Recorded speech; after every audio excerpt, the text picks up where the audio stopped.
Friends అందరికీ నమస్కారం అండి. తెలంగాణ రాష్ట్ర వ్యాప్తంగా ఉన్నటువంటి రైతులకు సంబంధించి ప్రభుత్వం నుంచి ఇప్పుడు ఇంపార్టెంట్ ఫ్లాష్ అప్డేట్ అయితే రావడం జరిగిందండి. రైతు భరోసా అనేది ఇప్పటివరకు ఎన్ని ఎకరాల వరకు జమ చేయడం జరుగుతుంది. అదేవిధంగా ఈసారి రైతు భరోసా ప్రభుత్వం ఆల్రెడీ డేట్ అనౌన్స్మెంట్ చేసినప్పటికీ కూడా కొంతమందికి అయితే రైతు భరోసా సంబంధించి ఈసారి కీలక మార్పులు అయితే చేయడం జరిగిందనమాట. కొత్త విధానం ఏంటి, అర్హతలు ఎవరు, అనర్హులు ఎవరు, ఈసారి ఎంతమందికి రైతు భరోసా పైసలు ఇవ్వబోతున్నారు, ఎకరానికి 6,000 రూపాయల చొప్పున డిక్లేర్ అయితే చేశారు కదా. సో మొత్తానికి తెలంగాణ రాష్ట్ర వ్యాప్తంగా ఇందులో ప్రతిరోజు కూడా ఏదో ఒక అప్డేట్ అయితే అందజేస్తున్నారన్నమాట. ఈరోజు ఉన్నటువంటి ముఖ్యంగా తాజా అప్డేట్స్ ఏంటనేది కూడా వీడియోలో తెలుసుకుందాం. వీడియోని చివరి వరకు చూడండి, స్కిప్ చేయకుండా పూర్తి ఇన్ఫర్మేషన్ అయితే అర్థమవుతుంది. మరోసారిగా ఛానల్ చూస్తున్నట్లయితే వీడియోకి నల్లకల్లా సబ్స్క్రైబ్ బటన్ అయితే ఉంటుంది, దానిపైన నొక్కండి, సబ్స్క్రైబ్ అవుతారు. Bell button all request activate చేసుకోండి. చూస్తున్నారు కానీ లైక్ చేయడం మర్చిపోతున్నారు. ఈ విధంగా లైక్ బటన్ అయితే ఉంటుంది, వాటిని లైక్ చేయండి, మిత్రులందరూ వీడియోని షేర్ చేసే ప్రయత్నం చేయండి. సో ఇక వీడియోలోకి అయితే వెళ్ళిపోదామండి. రైతు భరోసా సంబంధించి అర్హులు ఎవరైనా దానిపైన ఒక అప్డేట్ అయితే ఇవ్వడం జరిగిందండి. ముఖ్యంగా తెలంగాణ రాష్ట్ర ప్రభుత్వం రైతు భరోసా అనేది నేరుగా డీబీటీ పద్ధతిలో రైతుల ఖాతాలు అయితే జమ చేస్తున్నారు కదా. ఇప్పుడు తెలంగాణ రాష్ట్ర వ్యాప్తంగా రైతులకు సంబంధించి ఫిబ్రవరి 28, 2026 కంటే ముందు భూభారతి రిజిస్ట్రేషన్ చేసుకొని ఉంటే వారు అర్హులు అన్నమాట. వారికి రైతు భరోసా సంబంధించి డబ్బులు అనేది అకౌంట్లో అయితే పడడం అయితే జరుగుతుందన్నమాట. ఈ క్రమంలో వారి యొక్క పట్టాదారు పాస్ పుస్తకాలు, ఆధార్ కార్డు, బ్యాంక్ అకౌంట్ జిరాక్స్లు, వ్యవసాయ విస్తరణాధికారి ఏవోను కలిసి ఏదైతే ఇవన్నీ ఇచ్చినట్లయితే ఏదైతే తదుపరిగా పేరు అనేది నమోదైతే చేయడం అయితే జరుగుతుందన్నమాట. వీరికి రైతులకు సంబంధించి రైతు భరోసా అనేది ఇవ్వడం అయితే జరుగుతుంది, రిజిస్ట్రేషన్ చేసుకుంటా అని చెప్పేసి అప్డేట్స్ అయితే రావడం జరిగిందనమాట. యాసంగి సీజన్ సంబంధించి సో ముఖ్యంగా దరఖాస్తు అనేది చేసుకోవాలన్నమాట. సో గతంలో వచ్చిన వారు మళ్ళీ దరఖాస్తు చేసుకోవాలంటే ఏం అవసరం లేదు. కొత్తగా ఎవరైతే ఏదైతే వానాకాలంలో ఏదైతే రైతు భరోసా సంబంధించి పట్టాలు పొందినవారో, లేకపోతే మొత్తానికి రైతులకు సంబంధించి పట్టాలు వచ్చిన వారందరికీ కూడా దరఖాస్తు అనేది చేసుకోవడానికి అవకాశం అయితే కల్పించడం జరిగిందనమాట.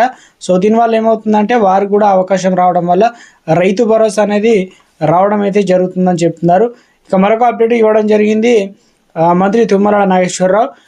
ఇక ఉపాధి కానుకగా మనకు సిద్దిపేట జిల్లా నర్మేడ్లో ఆయిల్ ఫామ్ ఫ్యాక్టరీని రేవంత్ రెడ్డి చేతుల మీదుగా ప్రారంభించబోతున్నారు అంటూ తుమ్మల వ్యాఖ్యానించడం జరిగింది.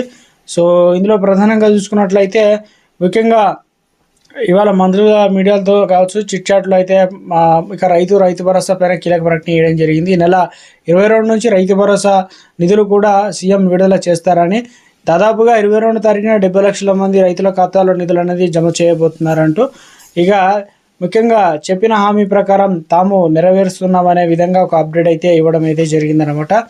ఇక మరొక అప్డేట్ అయితే రావడం జరిగిందండి.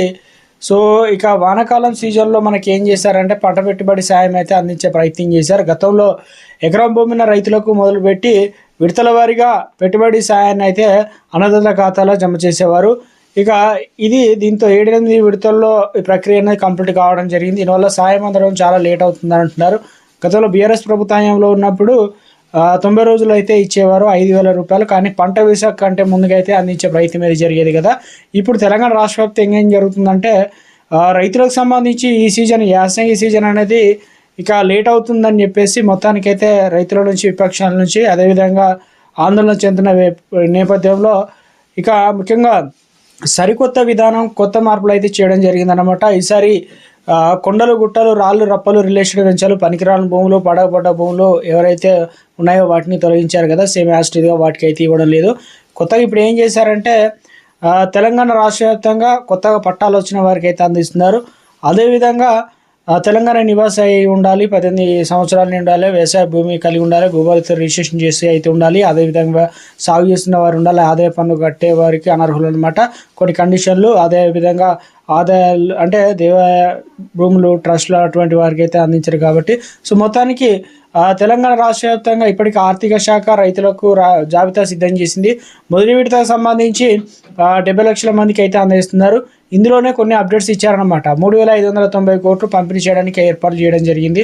ఈ నెల 22న సీఎం రేవంత్ రెడ్డి నర్మేట్లో ఈ పథకాన్ని అయితే ప్రారంభించినట్లు చెప్తున్నారు. కాబట్టి రైతుల ఫోన్లోకి మెసేజ్ అయితే వస్తాయన్నమాట మీకు.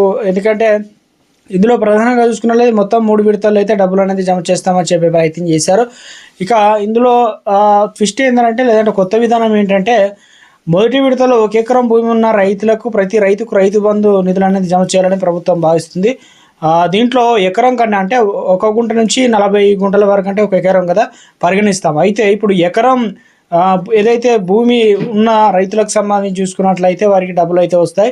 ఇక మరొకటి లబ్ధిదారులకు చేకూరబోతుంది ఏందంటే ఉదాహరణకు రైతులకు సంబంధించి ఇందులో 5 ఎకరాల భూమి ఉన్నట్లయితే తప్పనిసరిగా రైతులు మొదటి విడతలో 1 ఎకరం ఉన్న రైతులకు డబ్బులనేది జమ కావడం జరుగుతుంది. మిగతా 4 ఎకరాలు లేదా 10 ఎకరాలు కావచ్చు, అందులో 1 ఎకరం ఇచ్చి మిగతా ఎకరాల వరకు పెండింగ్లు పెడతారు. అవి తర్వాత విడతలైతే జమ కావడం అయితే జరుగుతుందన్నమాట. మొత్తానికి అదే రోజు మనకు ముఖ్యంగా తెలంగాణ రాష్ట్ర వ్యాప్తంగా రైతులకు సంబంధించి పంట పెట్టుబడి సాయం అనేది మనకు విడతల వారిగా డబ్బులు అనేది రిలీజ్ అనేది చేస్తారన్నమాట.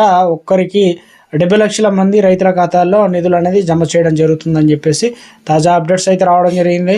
ఇంకా మరికొన్ని అప్డేట్స్ ఏంటంటే పిఎం కిసాన్ పైసలు అనేది జమ కావడం జరిగింది. కొంతమంది జమ కాలేదు అంటున్నారు. ఒకసారి చెక్ చేసుకునే ప్రయత్నం అయితే చేయండి. కొంతమందికి పోస్ట్ ఆఫీస్ అకౌంట్లో మేజర్గా పడుతున్నాయి, కొంతమందికి బ్యాంక్ అకౌంట్లో డబ్బులు అనేది జమ కావడం అయితే జరుగుతుందన్నమాట. ఇది ఏదైనా పొరపాట్లు ఉన్నా ఏదైనా సరి చేసుకోవాలంటే వ్యవసాయాధికారిని సంప్రదించినట్లయితే ఇప్పుడు పంట పెట్టుబడి సాయానికి రైతు భరోసాకు అర్హులవుతున్నారు. అదేవిధంగా పిఎం కిసాన్ సంబంధించి డబ్బులు రాకపోయినా కూడా వ్యవసాయ అధికారిని సంప్రదించినట్లయితే నెక్స్ట్ 23వ విడతకు ఛాన్స్ అయితే ఉంటుంది కాబట్టి ఇది ప్రస్తుతం కొన్ని మార్పులు అన్నమాట. చూడాలి, ప్రతిరోజు ఏదో ఒక అప్డేట్ అయితే ప్రభుత్వం నుంచి మనకు అందిస్తున్నారు అన్నమాట.